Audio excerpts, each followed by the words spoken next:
Hello,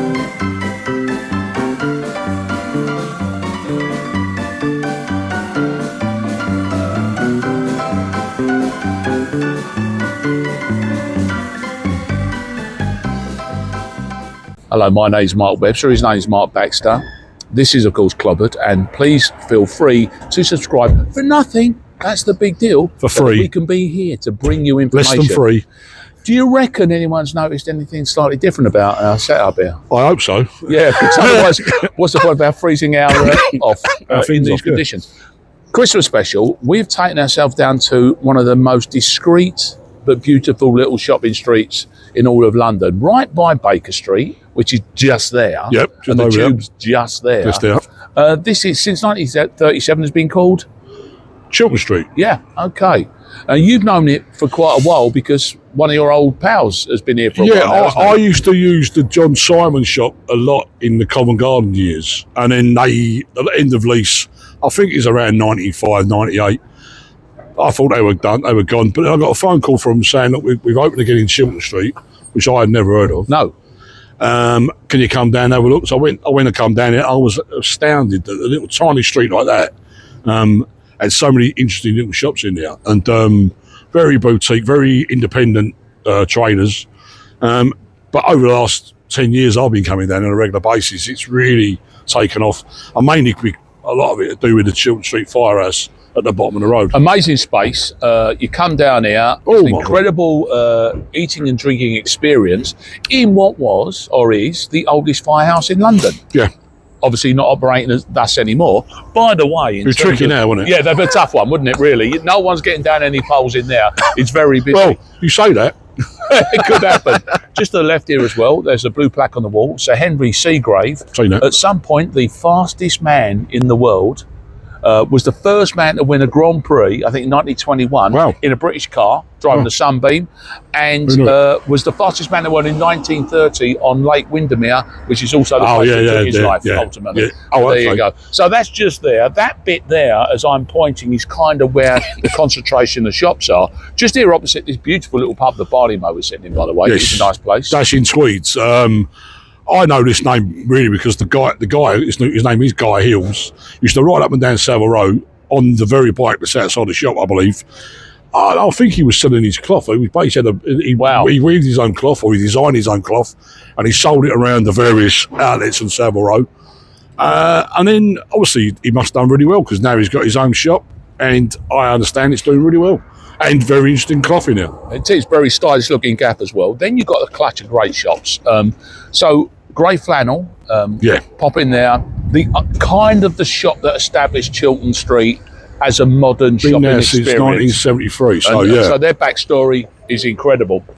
So Tim, of course, they're enfant terrible from the Savile Row, etc. But so how do you find yourself in Chiltern Street? Well, I worked here after work for Tommy Nutter in the 80s, which was a cool street then. And I went off to Spitalfields, as you know, for many years. I was there for a couple of decades, actually 3 decades. And just before COVID, I got a call from Richard Fromberg, who I've known nearly 40 years. It makes me feel really young, old anyway, and saying, I'm looking to retire. Will you take on the business? And I said, no, not really. I'm happy where I am. He said, just come back to Chiltern Street. So I come back to Chiltern Street, and I'm over at Sandy's, which is the fantastic airmail, which is owned by Greg and Carter. In the firehouse, we know Andrew Ballage and Mad Max on the front door there. And thought, wow, this is actually a pretty cool street. COVID comes along. I'm actually the week before the pandemic kicks off, I'm in New York. No one's worried about the pandemic.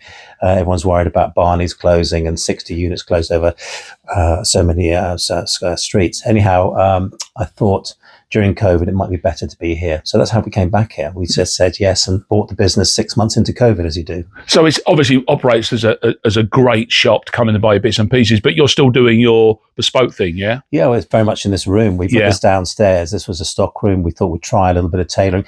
Didn't really want to upset the existing customer. It was slightly older, but very creative, who've been shopping here for many, many decades. In fact, the business is coming up to 52 years old. So the trick was, it was unusual for me because normally we open a new business said, oh, wow, that's cool, Tim, a new space. This was an existing train that was moving. It wasn't quite my style, but there was a lot of things I think that we could actually sort of own and develop. And it was about auditing and looking at the product here and actually keeping the best bits and making it better. Someone was asking me the other day, they were going down to the Guinea. I said, have you been down there lately? The pub down where we used to work. And I was paying a compliment to the owners. I said, it's as it was, but better. And I hope that's what we've tried to do here, keep it as a good independent retailer.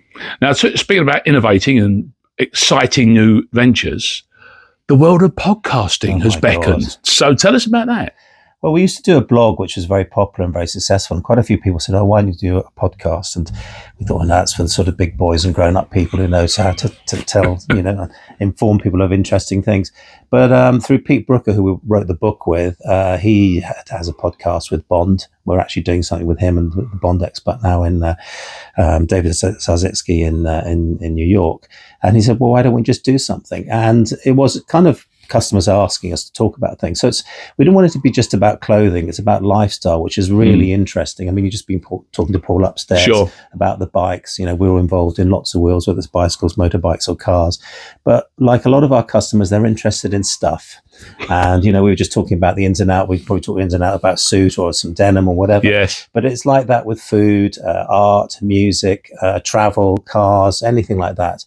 And we get involved with a lot of the classic car events. And it's interesting, the one that we do at Hampton Court Concourse, for example, it's those people have the most amazing cars, but that's not the only thing in their life. Right. And that's really what I want the podcast to be about. In fact, you should come along. We'll talk about yourself. It's about just interesting stuff. We used to do it as a blog before, where we'd go to a restaurant once a month with a journalist friend of mine, and we'd pick a subject, but we'd talk about where we were, what we're eating.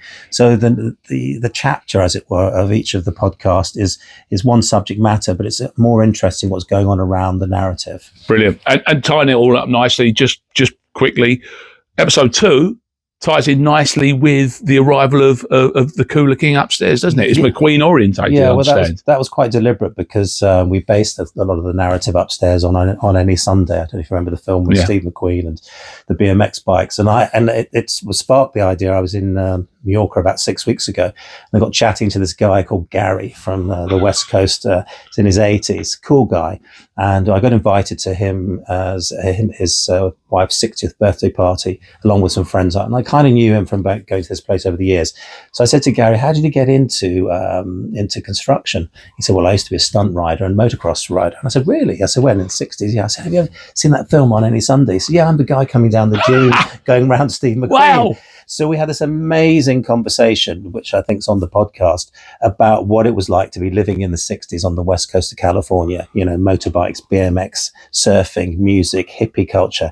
It was just really lovely talking to those people, because he suddenly went back to the 1960s. There was this 80-odd-year-old young man talking to him. That's what the podcast should be about. Podcast is called? Club Flannel Channel. So, Danny, tell me about how long Grey Flannel has been on Chiltern Street. Well, Grey Flannel has been established since 1974, so effectively 53 years. We are actually the oldest store on the street. The business was first started by Mr. Frumberg. And recently, more recently, in the last couple of years, after he retired, Tim Fairbrest, MBE, took over the business. Yeah. And has actually made a success, which was, I think, was a really, really, some might argue, a ballsy move to take over a business during the first lockdown, because, of course, the whole world didn't know what was going to happen. But more importantly, he was really sympathetic to the values that Grey Flannel, as a company, all the clients that we had. So he was really sympathetic. And now good fit. It was a very, very good fit. Of course, he'd known Richard Frumberg for quite a number of years. And so obviously when Richard was looking to retire, they had words. And finally, Tim said, look, it might be a good idea.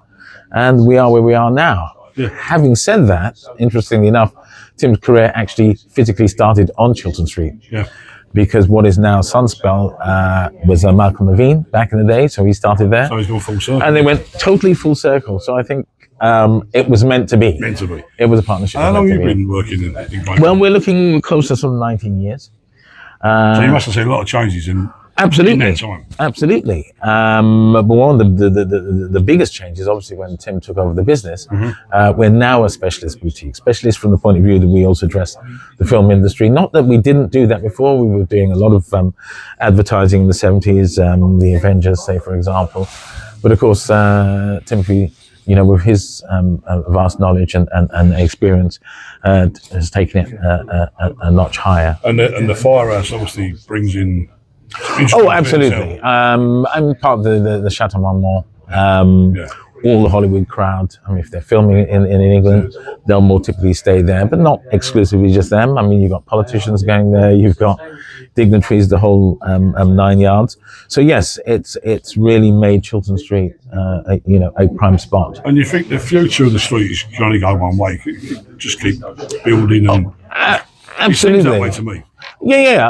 I think all the smart money, if you like, want to be situated on Chiltern Street. I think the whole idea of the boutique store is something that is slowly sort of eroding. I think most people recognise that, and so Chiltern Street is a really special location. Also, Marylebone as a whole is a special location. Yeah, that's right. It's the last vestige of what we would refer to as village life in central London. So effectively, everyone knows everyone knows everyone's dog. And generally, I mean, you can walk around Marylebone and you'll be hard pressed to find security cameras or anything like that, because the people that live here, they want it, totally as pure and just going to the Clobbered, it must have been a good seller for this season. Must have been working particularly well. Well, certainly we're doing full-ply cashmere sweaters. That's going very, very well. We also are the main supplier of UBR coats, technical coats. I mean, people are now starting to cotton onto them as a garment of note. A lot of the football managers are buying them. Obviously, I mean, they're a great addition to our collection, because, I mean, no wind, no rain, no snow gets through them. And one of their greatest greatness is you can actually wash them and you don't have to proof them or whatever else like that. So that's got to be one of our best-selling garments at the moment. So, Paul, explain to me, tell me where the name comes from, first of all. So, Cooler King is the nickname for Steve McQueen's character in The Great Escape. And the very first bikes that I put together, I needed a brand name just to put a couple on eBay, because I didn't want them. So let me clarify that. Cluttering up the house. Yeah, let me clarify that. I wanted a cool bike for me, and I couldn't find anything at all. So the only thing I ended up doing, I had to build one myself. I found a frame, I found a factory that would put it together. And the only way I could buy one is I had to make three. And then when they arrived, I got the one bike that I wanted, and then another two I didn't know what to do with. So I stuck them on eBay. One sold the same day, one sold the next day, but I did need a brand name. It's what should I call it? Cooler King, that'd be fine. Yeah. I thought by Thursday I would have forgotten about it. 8 years later, we're still carrying the brand. Yeah. So Makes sense. It's worked well for us. I was about to say so, and of course, attaching yourself to Steve McQueen, never a bad idea. Never hurts. No. You're here in Chiltern Street in Grey Flannel with Tim Everest, and of course, Tim loves a bit of pace himself, doesn't he? He does, when yes. he's not designing nice clobber, he doesn't mind charging around a bit, does he? We see him doing circles on the blocks on the bikes, and we have to recharge the batteries because he's just loving the speed. And so this fits in perfectly well. And also, tell us about the fact that what you've done here is create a range around it. Did you imagine that's what would happen, that you kind of build a little brand in that way? Sort of, kind of, yeah. I mean, we built like a special model specially for this week, changed it up a bit. But yeah, kind of. We needed something to fit in here rather than just doing, I won't say it's run of the mill, because nothing's run of the mill. Everything's one off, or we build 16 of this or 3 of something else. But it's good to build something particularly for this event and say, this is the Grey Flannel look, this is a club flannel. But there is a cheap way out of this, which of course is to buy some really nice kit to go with it. You can also So what's the range you've got? Well, Grey Flannel have made us some lovely baseball caps. There's patches. There's Harrison jackets. We customise some crash helmets and things like that. So apart from their standard fare. Yeah. So you too could be Steve McQueen-ish. That'll do. In that same little clutch of shops, Tracksmith I like. Yeah. I don't know how much running stuff you wear, Mark, by habit. I'm never out of it, really. No, this is true. You always make an effort for us with Clobbered, though, Yeah, which is really kind. Normally I'm in Lycra all day long. But it's a brilliant new innovation, isn't it? They're basically a New England company out of Boston. Yeah. And the look is classic, kind of collegiate, isn't it's it? fairly new on the street. Yes. Last year, I'd say. And I always think it was like Ralph Lauren meets, Right. Ivy League track clubs. Yeah. And it's got a great look, actually. Yeah. It's very nice indeed. Very nice. Next up, the Grey Flannel we talked about as well. Sunspel. The Yeah. reason I mentioned that, there's a clutch of those shops in London. Mm. I thought they were a relatively new, last 20 years, Oh, no. Scandinavian label because of the name. Oh, no. 1860 from Wow. Nottingham. Yeah. Didn't know as old as that, but yeah. Invented the first T-shirt that was worn as a T-shirt because they did Sea Island cotton. And as a result of the fact that that suddenly become outerwear, they also did the first pair of boxer shorts as undergarments because the grandson who ended up running the company went to America for his honeymoon, saw the American boxer short, came back and did the boxer short that is now. That's a nice bit of information. Then. Yep. So so Sunspel there, and then of course a lovely piece of tradition right next door to Grey Flannel, Casely-Hayford. Yeah, and again we mentioned previously Joe Casely-Hayford, very interesting designer, and I think his son's called Charlie, isn't it? I think. Yes. And we just seen him down here, so we just again sort of classic bespoke style suits, but with a twist. Yes. And always interesting to look in the window now. Always something a little bit different. So fundamentally, Chiltern Street. Listen, It's got a lot. you might have to be saving up. Let's be brutally honest. Yeah. But as an experience, It's a shopping great experience. It's a great destination street actually, because there's a load more than just that. There's a Japanese garden shop in the middle of all that. Of course, there is. I can't remember the name of it to my shame.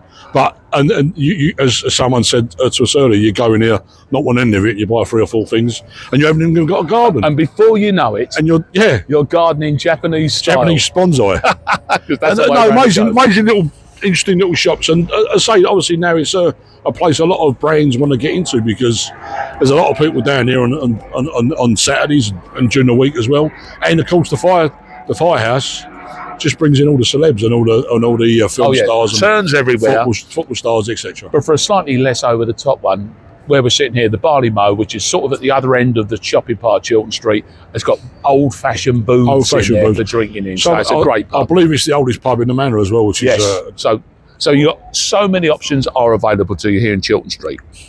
Well, Bax, we've enjoyed our Chiltern Street experience. I'm sure you'll agree.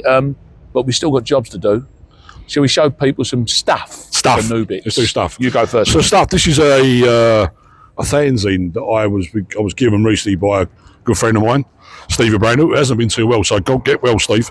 I believe it came free with the new Galliano album. Oh, okay. I'm a big fan of Galliano from back in the day. I appeared on stage with him once in Brighton, but that's another story, and I won't go into it now because it's very, very embarrassing. The weird thing is, I was at that very gig. Was you? Do you remember me up there? Do you remember me up there? What was you playing, a tambourine or something childish? Tambourine next to Mick Talbot, who looked at me and I say, "Where you come from?" and I did actually at the particular moment I had no idea. It's a long time ago, but I'm going to say you didn't enhance the experience. I thought I did. Not too strong. I thought I did, but I knew the couple of guys. Galliano, of course, is a kind of acid jazz hero of the early days. Absolutely, a great couple of albums, and I knew a couple of guys in the band. Michael Snaith, the vibe controller, out of Peckham Boys, big friend of my brother, and he saw me down the front and said, "Up you come, Bex, up you come." That's what I thought anyway. So I climbed up on the stage because I had a drink, I had a nice drink. And I was up on stage, and all of a sudden I thought, "What am I?" And people still remember me to this day, going, "You never do that sort of thing." No, but you did that night. And equally, you weren't asked. I wasn't asked. So anyway, Galliano's a name we love. Name of this. This is great. A sudden outbreak of Italian knitwear, spelt like the. You notice that? Like the kitchenware, yeah. Yes. In the Dalston area. In the Dalston area. So why in particular are we looking at Galliano? This is the thing everyone was talking about. This is a collection of knitted cardigans and from over the years, from various outlets, Kabishi being the one most people would remember this. Yes. Sort of like the Yardie carding that Duffel had done back in the day. And I believe these do belong to Rob Galliano.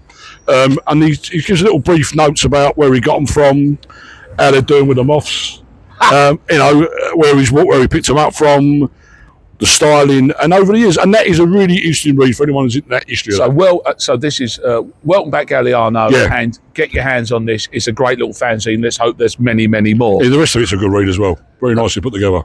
I'm going to show you a book which is really from the bottom of my heart, and this is by a great fella called Max Descharnay, who both Mark and I have met, who's a musician by trade, but is also excellent on fashion and culture.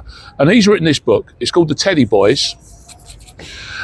And as he points out, post-war Britain and the first youth revolution, that's a very reasonable argument to make. It's certainly in terms of the working class nature of it all. Definitely. He puts pay to a lot of myths about the fact that, about Teddy Boys and their reputation and how that came on. He does. But he also goes into great detail about how important clothes were to these working class young men, not only in London but across the country. That's the hardback edition. The exciting news is that it's coming out in paperback in the middle of January, and at time of me telling you, I think if you pre-order, there's a bit of a discount. If not, it's still not expensive anyway. But Teddy Boys, available now in paperback, or certainly will be in the new year. And much like the book, will be available in the new year as well. Definitely. Would you not say? God willing. So that's Clobbered, and Merry Christmas, Happy New Year to the lot of you. Have a good one.